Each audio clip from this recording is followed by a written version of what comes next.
नमस्कार, मैं श्रेया सिंह। आइए गांव जंक्शन के वीकली बुलेटिन में जानते हैं इस हफ्ते ग्रामीण भारत में क्या रहा खास।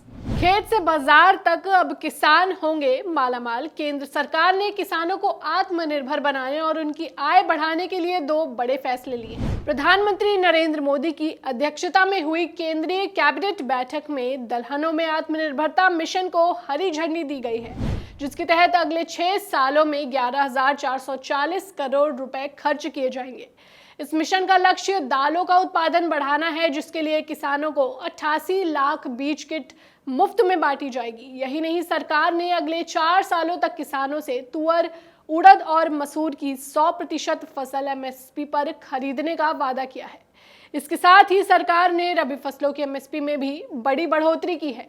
गेहूं का नया MSP 2,585 रुपए प्रति क्विंटल तय किया गया है, जिससे किसानों को लागत पर 100% से ज्यादा का मुनाफा मिलेगा। वहीं चने की MSP 5,875 रुपए और मसूर की MSP 7,000 रुपए प्रति क्विंटल कर दी गई। कम समय दमदार फसल, अब बदलेगी किसानों की किस्मत। किसानों को अब अच्छी किस्म के बीजों के लिए लंबा इंतजार नहीं करना पड़ेगा। केंद्र सरकार देश में 5 ऐसे आधुनिक बीज केंद्र बनाने जा रही है, जहां नई तकनीक की मदद से बीजों पर रिसर्च होगी। इस एडवांस टेक्नोलॉजी का सबसे बड़ा फायदा यह है कि जो नई किस्म तैयार होने में पहले 6 साल लगते थे, अब वो सिर्फ 2 से 3 साल में ही तैयार हो जाएंगी। इसका सीधा मतलब है कि ज्यादा पैदावार देने वाले और बीमारियों से लड़ने में सक्षम बेहतरीन बीज किसानों तक बहुत तेजी से पहुंचेंगे, जिससे उपज और आमदनी दोनों बढ़ेगी।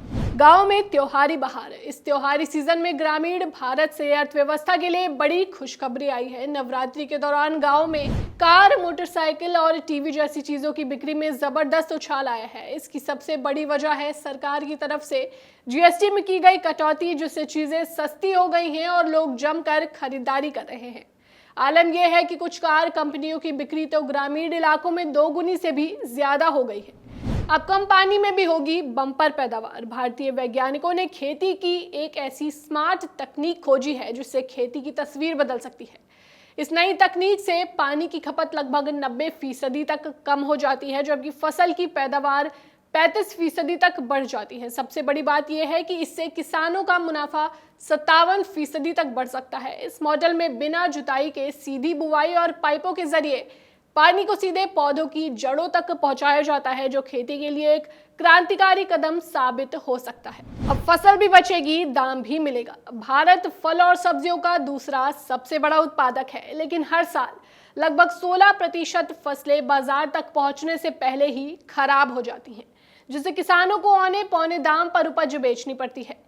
अब इस समस्या का हल हाइपर लोकल कोल्ड रूम से निकलेगा। विशेषज्ञों का मानना है कि 5 से 10 मीट्रिक टन क्षमता वाले ये छोटे सौर ऊर्जा से चलने वाले कोल्ड रूम किसानों को अपनी उपज स्टोर करने की सुविधा देंगे, जिससे वे सही दाम मिलने का इंतजार कर सकेंगे। बिहार, मेघालय और राउरकेला में हुए सफल प्रयोगों से ये साबित हुआ है कि ये कोल्ड रूम किसानों की आय में 26% तक की बढ़ोतरी कर सकते हैं। पराली पर एक्शन मोड। पराली जलाने को लेकर वायु गुणवत्ता प्रबंधन आयोग यानी CAQM ने सख्त रुख अपना लिया है। आयोग ने पंजाब और हरियाणा को साफ निर्देश दिए हैं कि आने वाले धान कटाई के सीजन में पराली जलाने पर पूरी तरह से रोक लगाई जाए।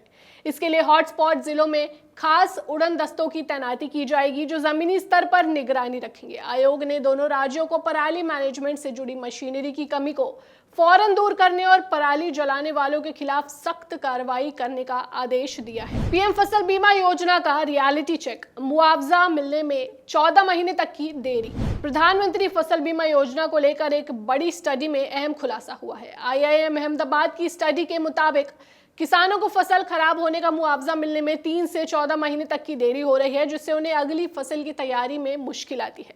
स्टडी में इस प्रक्रिया को टेक्नोलॉजी की मदद से तेज और पारदर्शी बनाने का सुझाव दिया गया है। हालांकि सरकार का कहना है कि दावों में देरी करने वाली बीमा कंपनियों पर 12% जुर्माने का प्रावधान है और इन चुनौतियों के बावजूद योजना से जुड़ने वाले किसानों की संख्या लगातार बढ़ रही है। गन्ना किसान का सम्मान, अब रिसर्च से होगा समाधान। गन्ना किसानों की समस्याओं को लेकर कृषि मंत्री शिवराज सिंह चौहान ने एक बड़ा ऐलान किया है। अब देश में गन्ने पर रिसर्च के लिए भारतीय कृषि अनुसंधान परिषद यानी ICAR में एक समर्पित टीम बनाई जाएगी। ये टीम गन्ने की मशहूर लेकिन रोग लगने वाली किस्म 238 का विकल्प तैयार करने, पानी की खपत को कम करने और किसानों के भुगतान में होने वाली देरी जैसी बड़ी चुनौतियों पर काम करेगी। डीएम के औचक निरीक्षण में खुली पोल। मिर्जापुर से बड़ी खबर है, जहां मैतई गांव में डीएम पवन गंगवार के औचक निरीक्षण में सरकारी लापरवाही की पोल खुल गई। गांव में गंदगी का अंबार, महीनों से बंद सामुदायिक शौचालय और स्कूल में जलभराव देख डीएम भड़क उठे। उन्होंने लापरवाह अधिकारियों पर कार्रवाई के निर्देश देते हुए कर्मचारियों का वेतन भी समय पर देने का सख्त आदेश दिया है। वीडियो में देखिए कैसे डीएम ने अधिकारियों को लगाई फटकार। पूरे वीडियो का लिंक कमेंट और डिस्क्रिप्शन बॉक्स में है। चलिए अब बात मौसम के हाल पर। हवाओं के चक्रवाती प्रसंचरण और कल एक नया WD भी आने जा रहा है। ये सारे सिस्टम पूरे उत्तर प्रदेश में, पूर्वोत्तर राज्यों में, बिहार में, उड़ीसा में, मध्य प्रदेश में और यहाँ तक कि इनका असर पहाड़ों पर और पंजाब से लेकर हरियाणा तक और NCR पर भी पड़ सकता है। ये सारे सिस्टम अगर इंटरकनेक्ट होते हैं तो निश्चित रूप से बारिश की गतिविधियां भी अगले आने दिनों में बढ़ सकती हैं।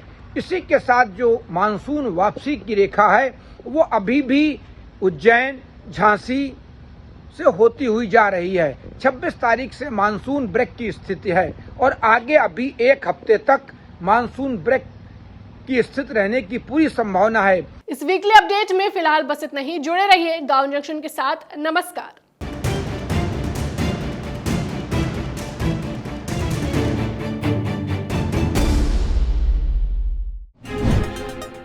गांव जंक्शन को सभी सोशल मीडिया प्लेटफॉर्म्स पर फॉलो करें। व्हाट्सएप चैनल और जीमेल आईडी पर भी संपर्क साध सकते हैं।